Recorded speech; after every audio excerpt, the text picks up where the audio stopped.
बच्चों, आज की कहानी है honesty is the best policy.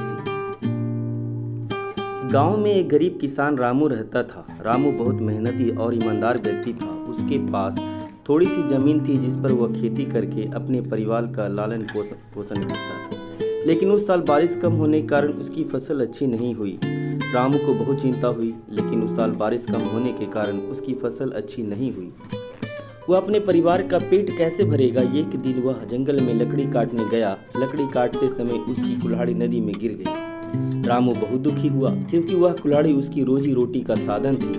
उसने नदी के किनारे बैठकर रोना शुरू कर दिया। तभी नदी से एक जलपरी प्रकट हुई और उसने रामू से पूछा, तुम क्यों रो रहे हो? रामू ने अपनी कुल्हाड़ी खोने की पूरी कहानी बताई। जलपरी ने रामू की ईमानदारी देखकर उसे सोने की एक कुल्हाड़ी दी और पूछा, क्या यह तुम्हारी कुल्हाड़ी है?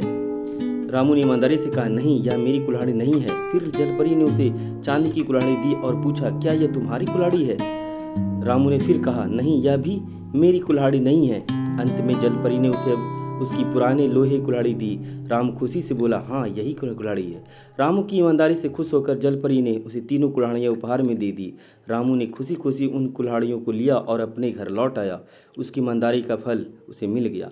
शिक्षा: ईमानदारी का फल हमेशा मीठा होता है।